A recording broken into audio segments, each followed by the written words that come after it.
Thank you, sir. You want close-ups or anything? Absolutely not. Don't, I'm just like, I'm so happy it wasn't the setup of the orb one that zooms in when people talk. Chris, you need your microphone too? Oh, yeah, no, thank you, they're ready. Yep. Thank you. No, you didn't, I saw you. I put a little chip, it's okay. Everyone saw me do it, so they should be just as much struggle as I am. Okay, this is.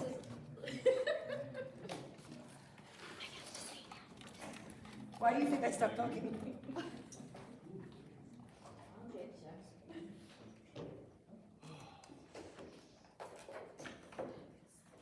I told you it feels better out here. So freeing. All right. Hello, everyone. Thanks so much for your patience. Once we were waiting for you guys, then we really got into a roll, and then we just had to get some things. So we're trying to just get as much question. Thank you, Chris, for all the print jobs. We appreciate you.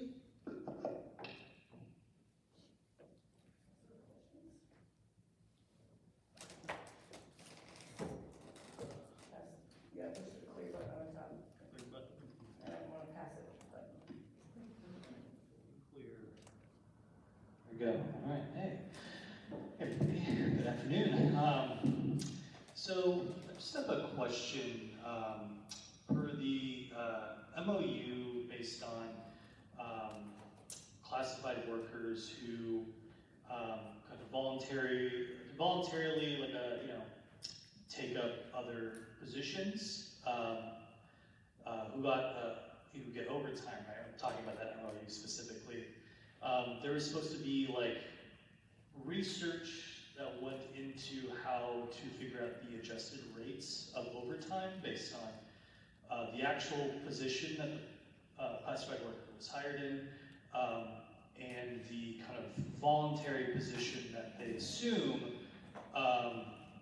if they go into overtime in that voluntary position. This is based on, grievance that was submitted by one of our members here. And I guess the question is, like, how has that research come along? Have you guys kind of figured out how to resolve that question for us? Thank you. These do take a moment. Maybe now. Hello? Yeah, nice. Okay. Thanks. So the progression of that is upon the request for information, we started gathering information by employees to see who may have been overpaid, who may have been underpaid, and continue that. In the process of doing so, we engaged in conversation along the way as we were discovering that there were employees kind of in both camps, some that were over, some that were under, and engage in conversation about, do we want to create a scenario where some employees may be overpaid and essentially forced into repayment when that's not something that they've initiated or requested. And so in agreement with our mutual agreement, we agreed on the MOU and paused the data analysis at that time. And we supplied a summary of the data that we analyzed. I did see a request that came in today for a kind of a summary of the data that we have collected so far, which we'll get to you as well. But the data analysis concluded when we reached mutual agreement on the MOU. Thank you.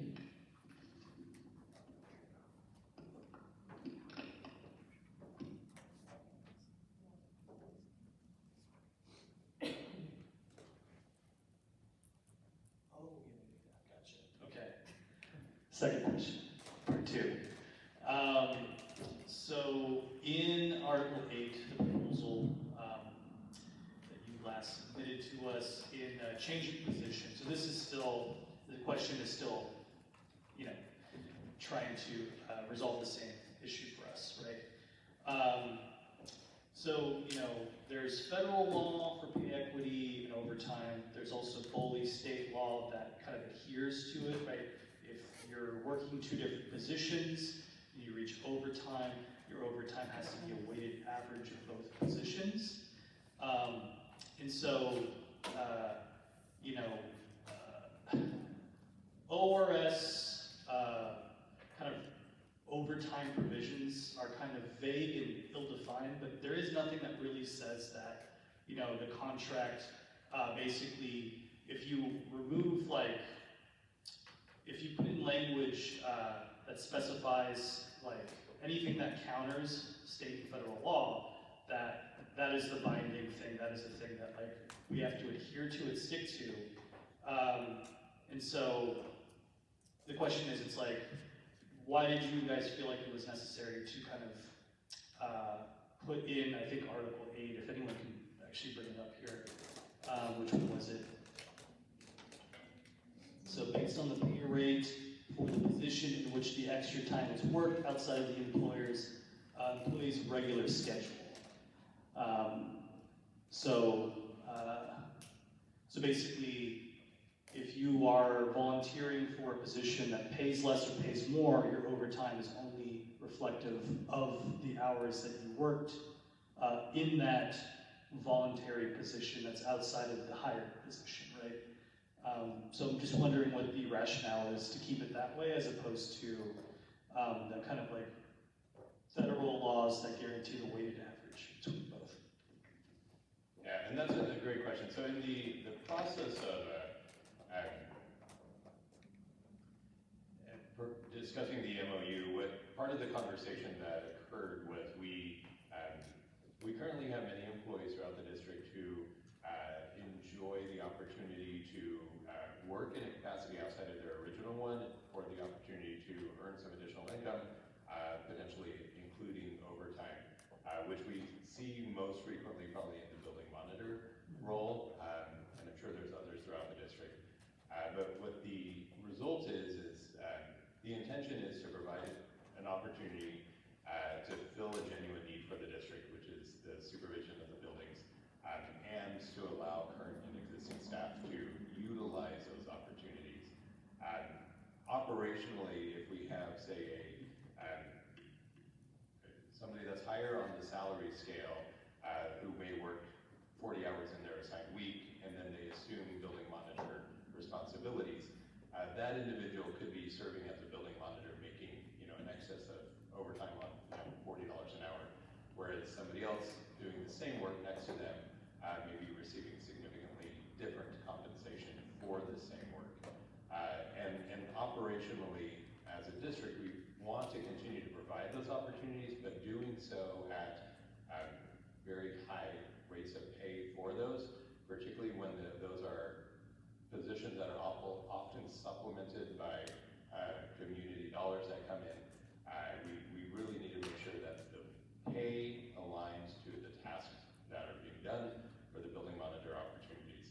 And so we talked that if we essentially had to pay it as a weighted average, then we would have to look for other solutions to staff those positions aside from providing those overtime opportunities to existing staff, which is a detriment to, could be a detriment to many who have become accustomed to those opportunities.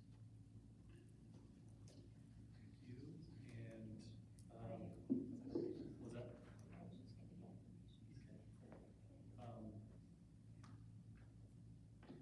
All right, do we have any other questions from anyone here at the table? And thank you, Chris, appreciate that.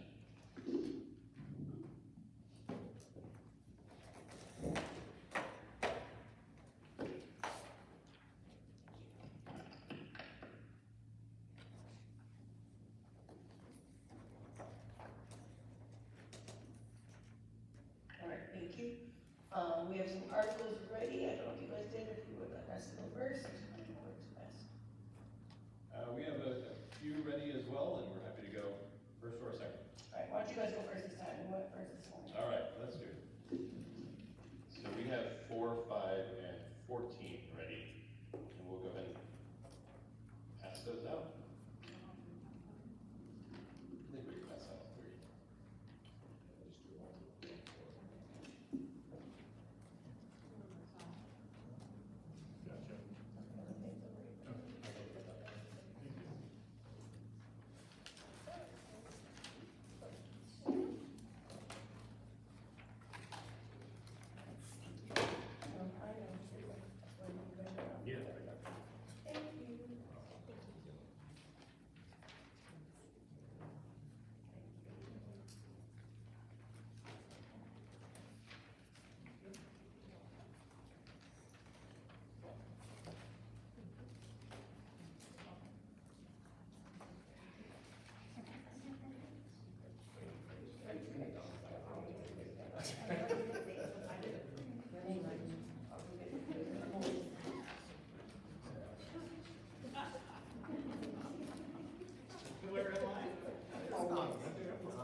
I appreciate that. I think we are aligned with our thoughts around just cause.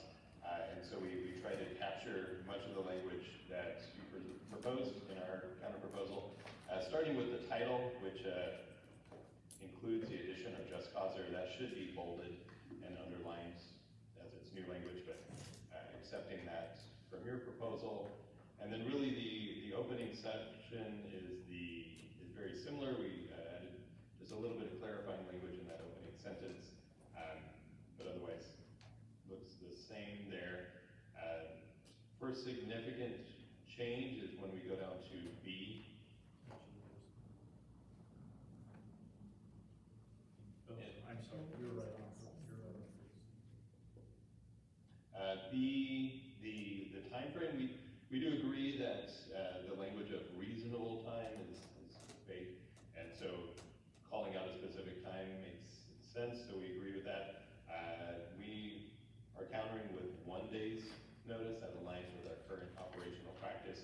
We typically strive to do longer or more notice than that, but we also know that sometimes if there's too much notice, that can lead to a situation where somebody's feeling anxiety waiting for this meeting, and so we try to give ample notice and adequate notice in advance, with also balancing the impact that meeting notice has on an individual, while also recognizing that there are times where a situation may necessitate a meeting on a short time period, so we may need to meet with 1 day's notice instead of 2 days' notice, depending upon the situation.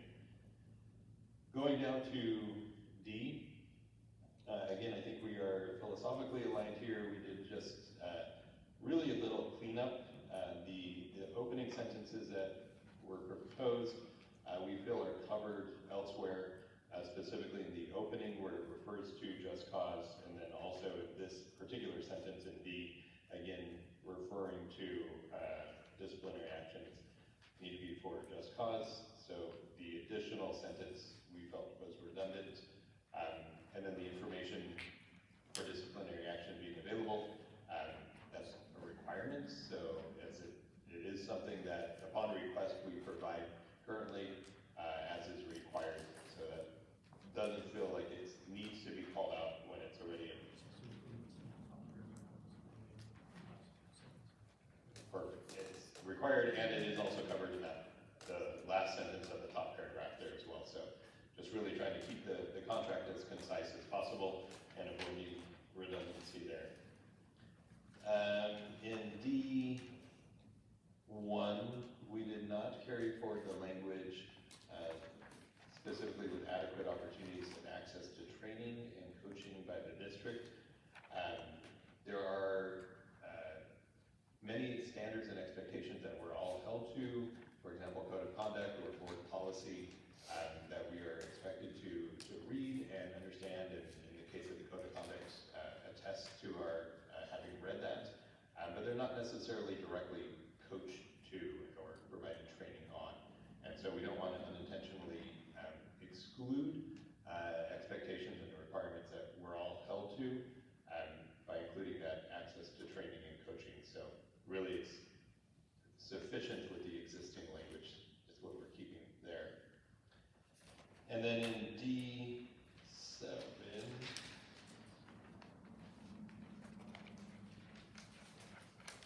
we did not carry forward the language about information being available before an investigatory interview.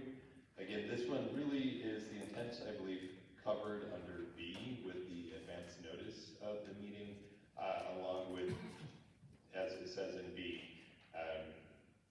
general reason for any investigation. And so we don't give all of the information that may be utilized in the interview advance, but rather we give a general topic of concern that we will be discussing during the subsequent meeting. And also recognize that there are times where information, we may gather additional information as the investigation continues, that would also not be available, obviously, before the investigation interview.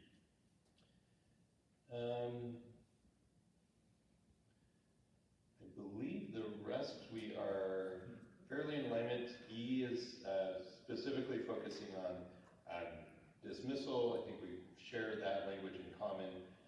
You'll notice that we maintained section F, really as that we view as a separate topic from that discussed in E, which is focusing on dismissal, whereas F talks about demotions and unpaid suspensions, so a unique topic, and so we are maintaining much of the language that you see in front of you for F as well, to make sure that we are thorough and capture those particular topics around demotions and unpaid suspensions as well. Team, I'm looking to you all to see if there's, they did great work on this when I was at Acton, so I may have No, missed some.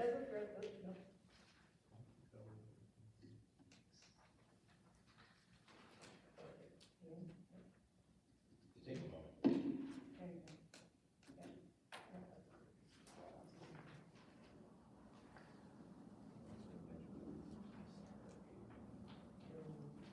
All right, I don't know, it's not working, I do need a minute. Oh, I know, my voice is loud enough. A, at the very beginning, you didn't bring any mention to the change made in A. Oh, Diana has the magic touch. Just wondering,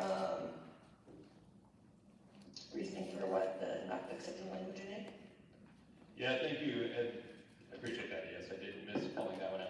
So A, we had a good amount of discussion on this, and certainly recognize that it is really best practice to provide a summary in written form, but also acknowledge that operationally there are many opportunities for kind of short, informal coaching discussions that don't necessarily need to be followed up in a written form. It could be a one-time coaching conversation that is necessary at that moment to engage with, and not all of those are followed up in written form. If it is a pattern of concern around a particular topic, we certainly encourage that to be followed up in writing, but it also may be a fairly isolated or specific incident that is addressed by a supervisor at the moment in a non-disciplinary coaching conversation. And we also know that the moment those emails are sent, it also has an impact on anxiety, and it formalizes it in a way that is necessary in some situations, but may not be in every single coaching conversation. Thank you.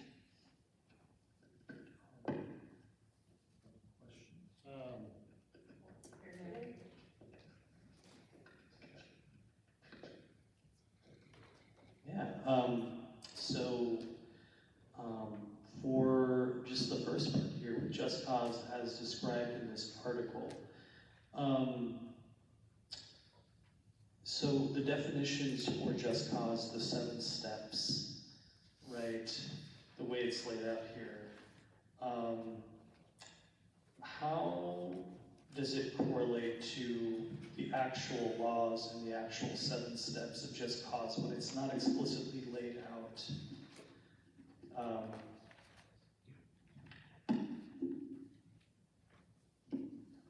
Well, I think that what you guys have here is a locally bargained definition of just cause in my mind. The statute, there really is no law that defines just cause. The statute just refers to just cause, and then I think the description of it is kind of a generally accepted test, that appears in arbitrations over the years, but the statute doesn't define it. So you guys have bargained, or the district and association have bargained the definition of just cause there in D.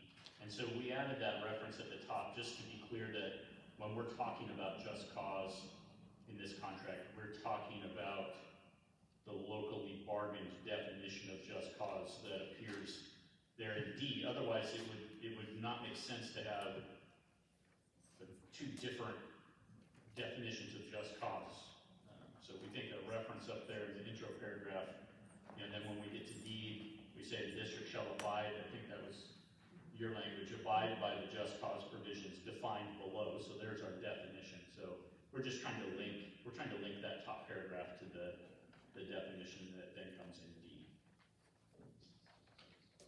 Thank you.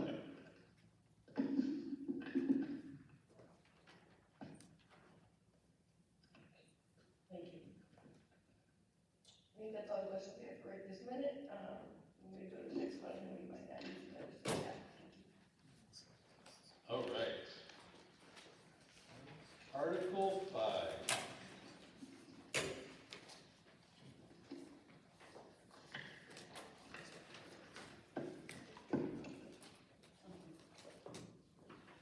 appreciate the information shared on Article 5.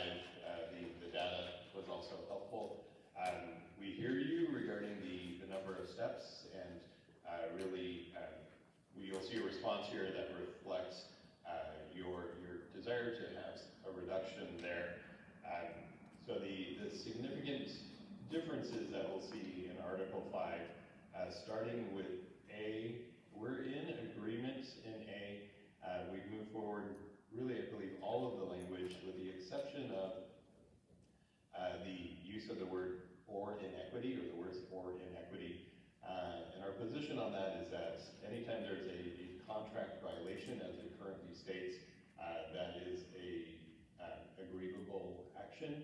And so there really is, it's already covered under the existing language that when there's been a violation of the contract, the grievance procedures would apply. Our concern with including the use of the word inequity is that, you know, we're a large district, and it may look slightly different at one school from another. I'll use the example of providing access to IEPs. At one site that may occur during pre-service time, or another site it may occur during a scheduled release time for an individual. The intent is that the access is given, and so if the access is denied, that would be a violation of the contract and therefore grievable. But how it looks may vary, and may vary by necessity, by location, or even departments.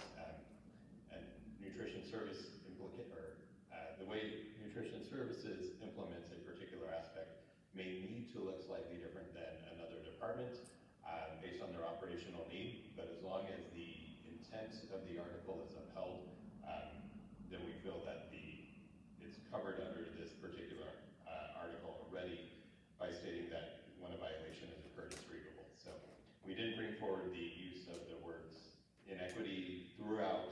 I think there was a couple references to it that we didn't move forward with.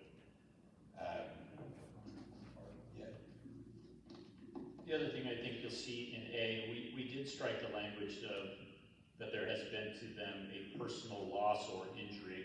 We found that to be kind of strange language that is not in a lot of grievance procedures, but we did want to make sure that some notion that somebody was personally impacted in some way. So I can't file a grievance because my coworker, the contract was violated as per them, right? The association could file that grievance, but I'm a grievant if I've been the one that's been impacted. So we wanted to keep that, but we agree that a reference to personal loss or injury feels very rigid or doesn't make much sense in the way the schools work. So we did make that change, but with that addition. Thanks, Curtis. Thank you. All right, and I believe that's the changes that we see on that first page. Moving on to B, step 1. So top of the second page. We advocating that we strike the last sentence of the first paragraph. And I think that this is really twofold. One, the intention of the informal conference really is to resolve matters at the lowest level possible. And so whether that is an individual filing a grievance or a collective grievance, it still should be resolved at the lowest level possible. And so we're removing that last sentence because it kind of bypasses that opportunity to meet with the leader or the supervisor at that lowest level possible. And then you'll also see ultimately a reduction in steps as you look through this. Moving forward to step 2, the formal conference. We are asserting instead of the Chief Human Resource Officer that it's the designated Human Resource Administrator, which would often be my position in these situations when it gets to the formal conference. And having removed the executive admin position from step 1 also removes that potential for the overlap. And so the formal conference would then go to the designated Human Resource Administrator, which most often would be the position I'm currently serving in. And then step 3, the appeal. Also agree with the language that you provided regarding superintendent.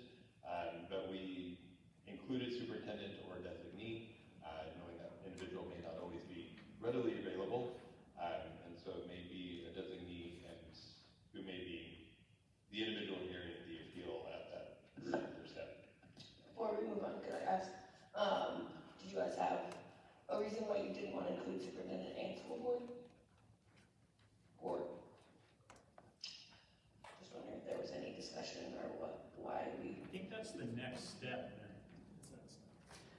So it felt like at that level, it would just be going to the superintendent, and then if it's getting appealed one more level, that's when the board gets included into the mix. Yeah, I'm just wondering, it was just the language, and when you verbally say you agreed to our language and then you didn't agree to the full language, I'm just asking to clarify.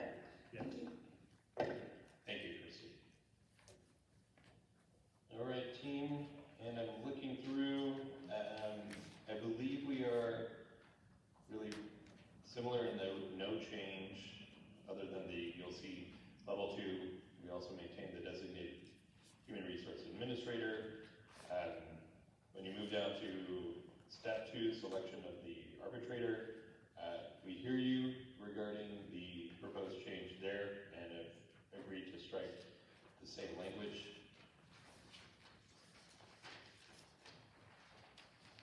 And I believe the rest is just cleanup.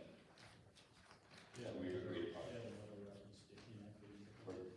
Yeah, that's right. B6 was a second reference to inequity that we did not carry forward to ours.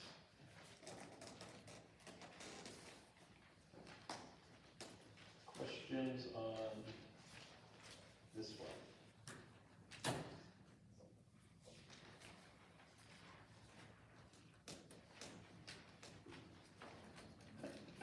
I think we're okay this time.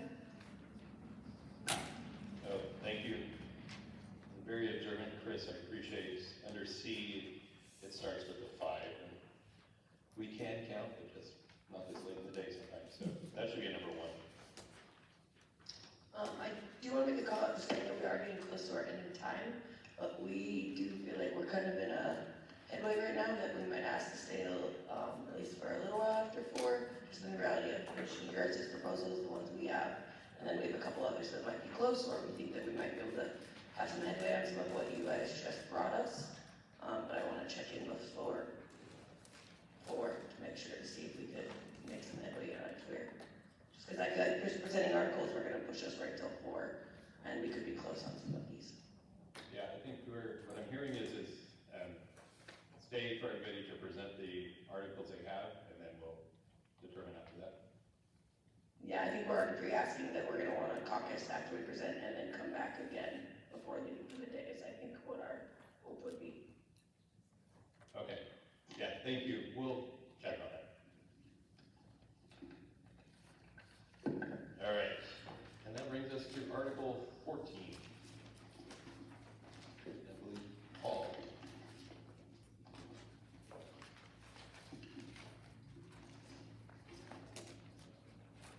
All right. Hoping to make some progress on this, and again, appreciate all the thought and different scenarios that we're going through. The first thing we're looking at, I think we're in agreement on a lot of things, and trying to think about in B3, just noting that with that delegation of health services being provided under the direction of a district nurse, and just knowing how different that can be from site to site based on size of number of students.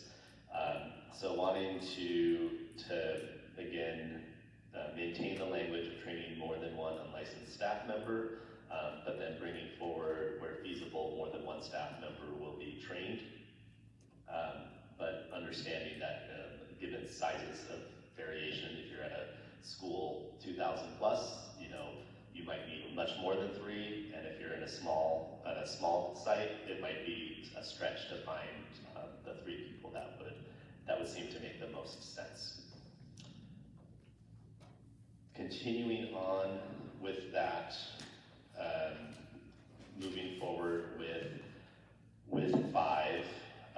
Again, I think we're in agreement on how we want to make sure that all the staff that are regularly supervising students have the information that they need for students. So we wanted to make sure that we're working under guidance and thinking about that time. So working with supervisors and employees, we'll be providing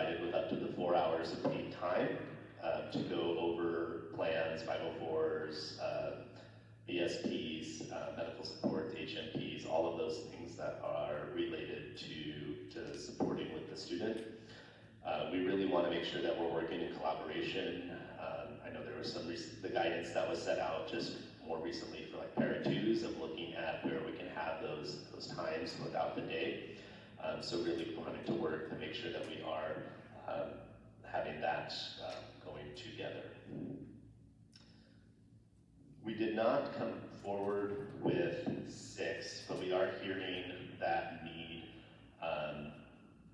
thinking it needs to reside more in our emergency operation plan, rather than being in a contract. And so we're, in terms of just after hours site-based, we really want to make sure that we are noting that in our district's EOP. We also then brought forward some language on safety committee and trying to have agreement that wanted to look particularly at having anybody who wants to be part of safety committee, that this is the safety committee as outlined in board policy and state statute, that the members of this are volunteers, but we really want to make sure that if the site has a specialized program, that there is that representation. That is certainly going to be encouraged, but we don't want to make sure that we are requiring anyone on that. So we're trying to tighten up that language. And then moving, I don't think we had any updates for D and E.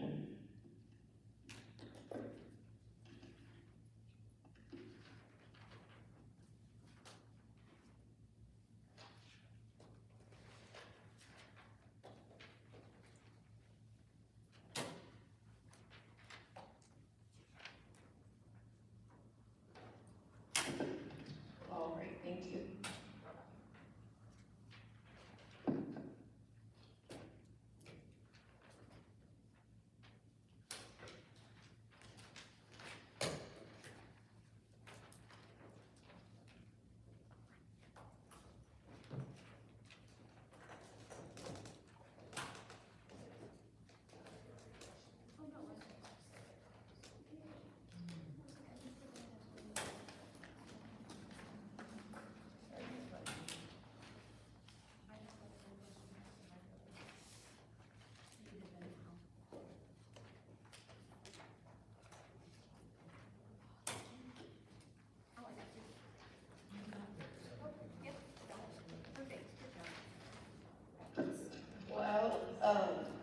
Lisa passes out, I do want to just confirm to see if it was formatting or not. But looking back at our grievance article, in level 2, step 2, it goes from, it continually talks about superintendent or designee, and then in level 2, step 2, it does not still include designee. Was that intentional or just part of an accidental formatting? Step 2 under recommended decision. The superintendent makes recommendation to the board, although sometimes that's spoken by a designee. It's just the only piece after step 3 appeal that doesn't include designee as the other one, so I just wanted to clarify, was that specifically intentional for that step? Just because the ones leading up to that step specifically call out superintendent or designee.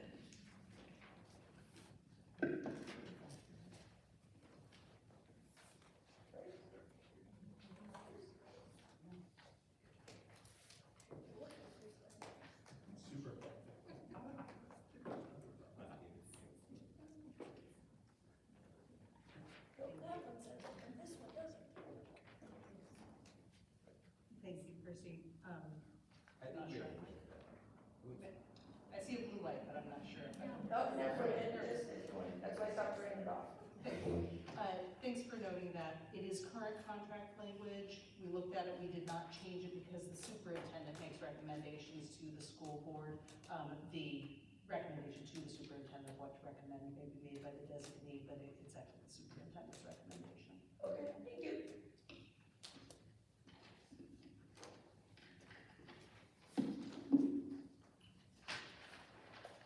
All right, we're gonna start with Article 17 first. We went through it as a team, and we really do hear you guys and wanting to meet, here more in the middle, and we are, and willing to accept and agree through most of the changes. The one major one that for us is on the back page, and B, on vacation use.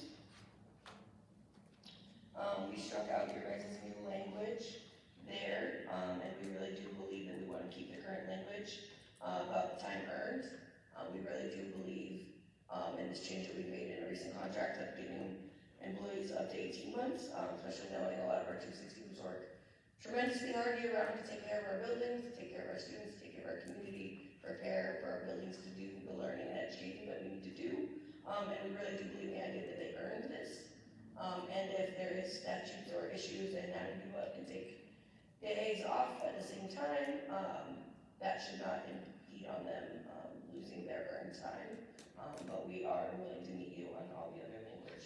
That was just our major change. Does anyone else on the team have something to add to that? It was actually more so the, not being able to carry over, anything more than 1/2 the annual allotment. That has never been, past practice. And so, deleting that, we don't want to upset all of our custodians and maintenance people on the, day that we vote on this.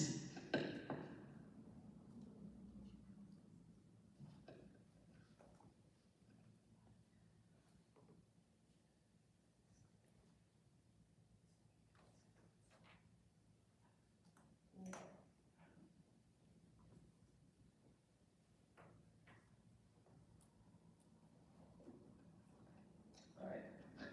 Any questions, or want me to go on to 18? We're good. All right.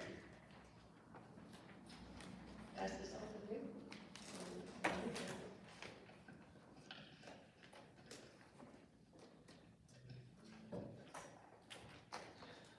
Okay, I've got 18, so I got some other comps for you. I understand, and you don't lose everybody thinks.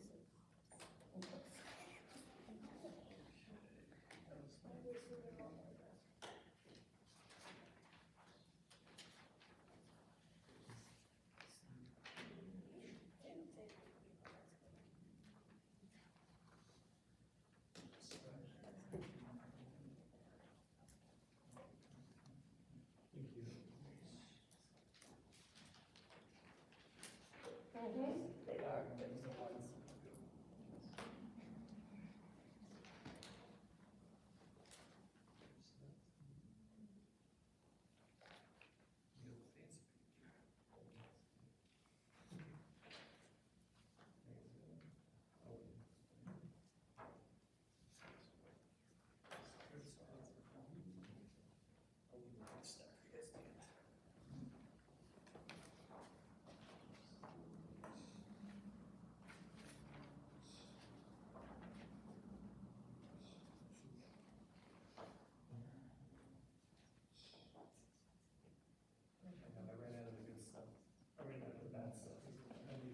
The regular.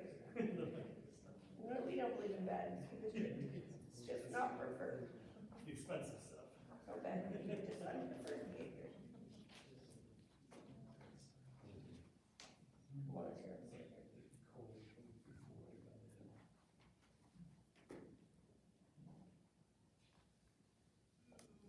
Great question.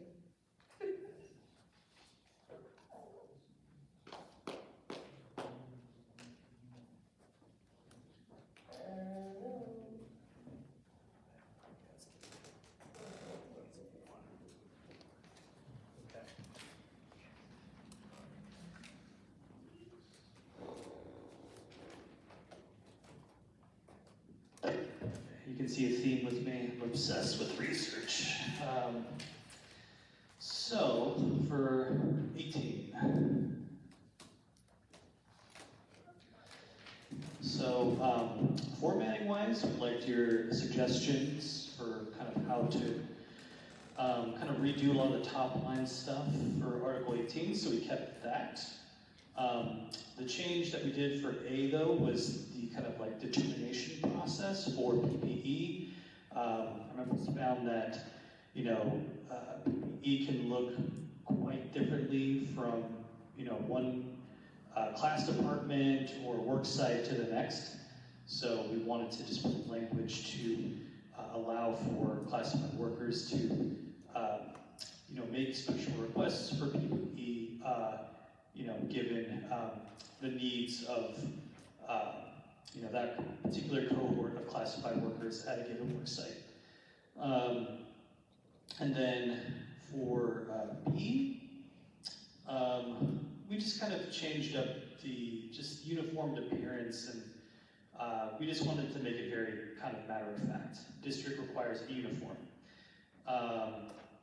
And then they'll either provide you know, the uniform itself or pay a stipend. You know, this is not really changing too much of what already is past practice in the district with the old article, but we just wanted to just make the language a little bit easier, clean it up. For C, we added a lot of stuff. So we have found, and actually I would love to hear from, you know, Lisa, who is a nutrition services, about, you know, why we wanted to kind of up the ante a little bit for 150, if that's okay with you. Yeah.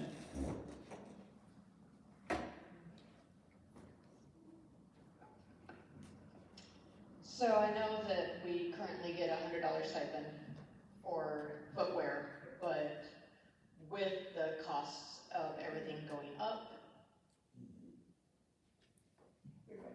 with the cost of the increase in prices of everything going up all over the country, this $100 was provided to us quite a while ago.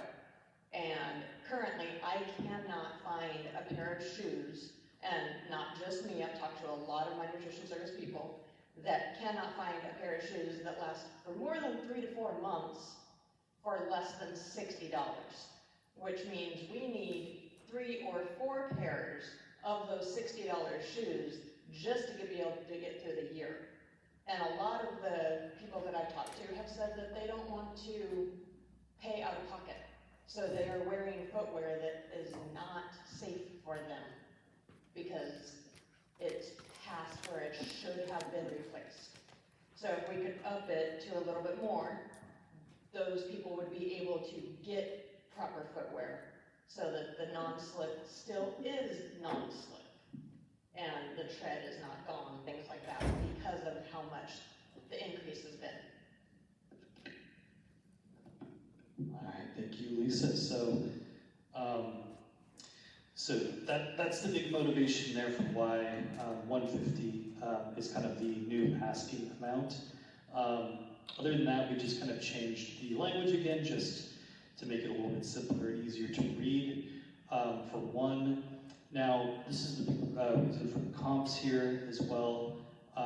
You know, based on the research, it's incredible and very great that we have a stipend for footwear for nutrition service workers. Maintenance workers also,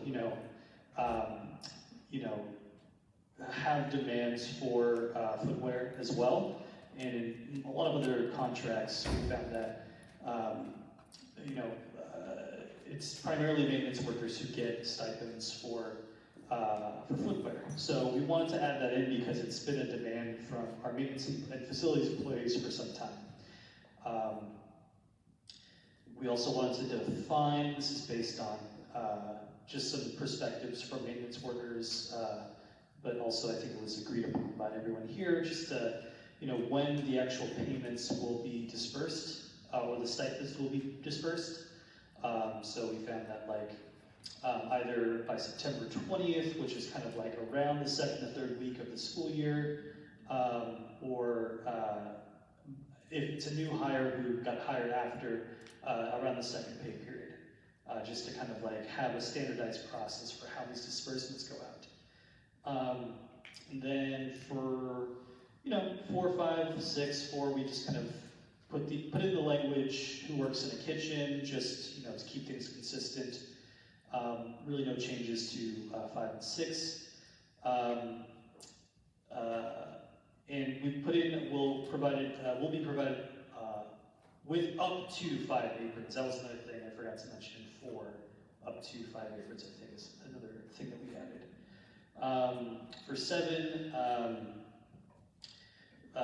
we approved your suggestion for the non-breakable safety glasses. I believe that was something that you guys put in there. So we thought that was great, put it in. And then here's the big one right here. So we do have comps for tool allowance here. There is one other school district that does allow for tool allowance, and that is with DCTU and PPS. It says PEX, but it should say schools. DCU and PPS, that was it. So they get the mechanics there get a $500 tool allowance for you know, fixing our buses and whatnot. It is a very important service, keeping our buses. Yeah, keep it away. Okay, sorry. Yeah, thank you. Yeah, I did not like hearing myself breathe. But yeah, so we found that when we see that it's standard amongst like all kind of like public machinists is that most of them get a tool allowance, but it's not super standard in most school districts. We understand we're working with fixed budgets, but this has been a huge demand from the mechanics for some time. You know, we know that there have been some inequities with certain people getting special treatment with tools rather than some of the more experienced veteran workers there. You know, the workers have gotten organized and have made it kind of a central demand. They did kind of submit a petition demanding that we bargain this in, or at least consider it. So we know that they're serious and we want to honor them with, you know, trying to give them a very ambitious tool allowance that kind of meets their demands. So we specified which, you know, actual workers this would affect. So we defined it as school bus service technicians, school bus repair technicians, mechanic specialists, and maintenance mechanics. And it's not an allowance, so it's not a stipend, it's a reimbursement. So if they do buy tools, they have to provide receipts, and they can basically get reimbursed up to $1,000 for the purchase of specialized tools. The kind of rest of the changes here, or proposed suggested changes here, are how the district can basically, you know, if there is a reimbursement, right, that should go into an inventory sheet, and all tools should be made available, you know, to everyone. So this is kind of a question of like, is this district property or not? We're trying to say that this potentially could be district property. Reimbursement will be issued to the employee upon submission of receipts, so kind of just specifying that again. Also a picture of a tongue tag or online listing as well, be permissible. And then 4, we just kind of kept most of what was there before. We just kind of added in school bus, we added in like the subgroup of the mechanics that we wanted to bargain in for tools. I should also mention that we added footwear in here as well. So it's tools and footwear, so they can use it for one or the other. But in reality, if it's that much money, it's going to be for tools. And then we kept number 4. Oh, that's a mistake on our part. That should be 5, I think. So that's just a small error on our part. But we kept the last part as is. So this is what we got.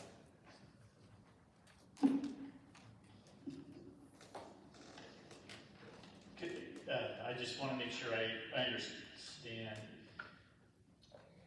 about the mechanics facilities and maintenance employees and so forth, and the footwear, and I may just not be understanding. It feels like it's in 3 different places, so I just wanted it to be clear. So, because in C2, they get a stipend of $150. Are those the same folks that would be down in D1? No, according to, one of the maintenance workers, I've been working on this, this would, mostly affect, a different subgroup of facilities and maintenance workers. I wish BJ was here to actually give me a better answer. Gotcha. But they're supposed to be separate. Okay, yeah, I was wondering because if it was the same, you know, is the $150 within the $1,000? Because again, in D1 it talks about the $1,000 being for the purchase of tools and footwear. Mm-hmm. So I didn't know if somebody was eligible for both the $150 but it sounds like the answer is no. We're talking about 2 different groups of employees here. Okay, that helps me understand things. Yeah, that's the question.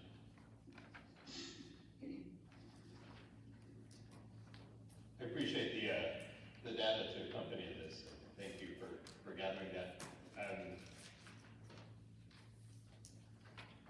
I guess I have a maybe question or a comment really on on section D. It surprised me that I've not heard about this through labor relations meetings prior, that this is stated as a huge demand area.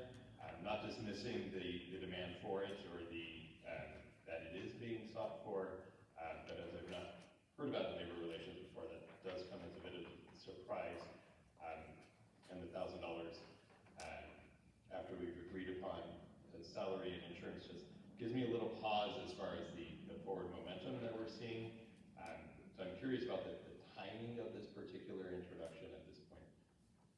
Yeah, it was brought up very late, I think, in the game here, and I think that we kind of all acknowledge that.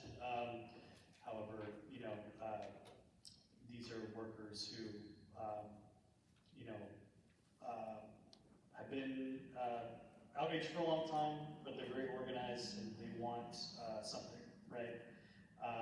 So we want to reflect their desires and demands at this stage of the game, and you know, just see what we can settle on eventually.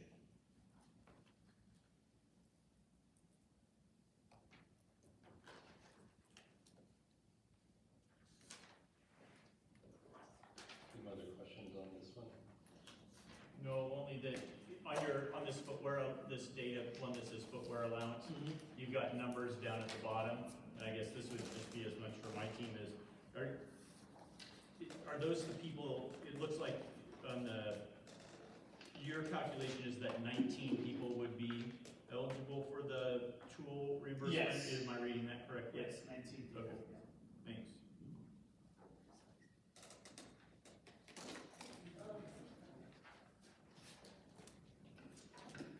I will say, I don't know that we helped even local wage numbers, because also some of these numbers of people impacted are going to be different. I had reached out to the transportation department and they let me know that they had 14 people that fell into 4 positions that I don't know the foreman, strangely enough, under the job description qualifies, and so that's only 14, not 19, and then there's 1 currently within maintenance that falls under that. And then the facilities maintenance, I believe, was just those that work out in the field, whether it be construction, carpenters, grounds, that nature. So that number is, when I just looked, is approximately 63 instead of the 44. Thank you. Welcome.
safeties one, we actually realized that we had this one just waiting, we didn't realize why we didn't pass it sooner, I think we've just had other big articles come up near the end of the day, because we were like, we actually spent a long time going back, oh, hold on one second.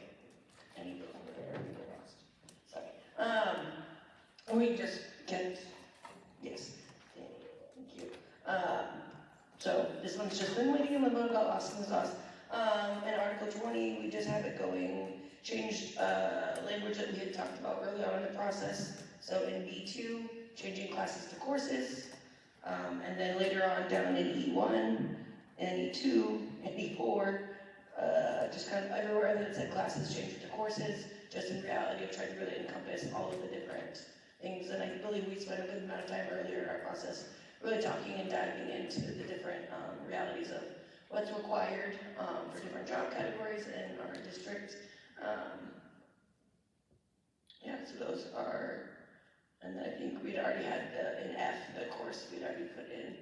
So that's just our only changes in 20.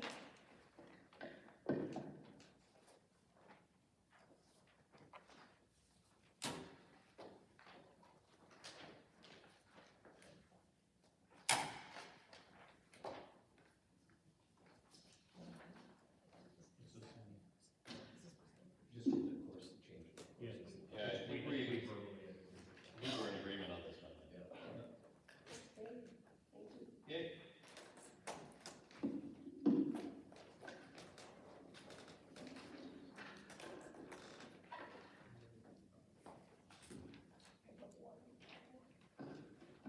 I think with a little bit of caucus and checking on these articles, I'm not sure how close we are with what we have, but we probably could have 2 or 3, well, we have 2 at 99% ready to go, and then 1 more that could be pretty close for our timeline, but I don't know what you guys would need. Yeah, thank you. We'll get together as a team and I'll check in on everybody's availability and text you. Sure. All right, sounds good. Thank you. All right.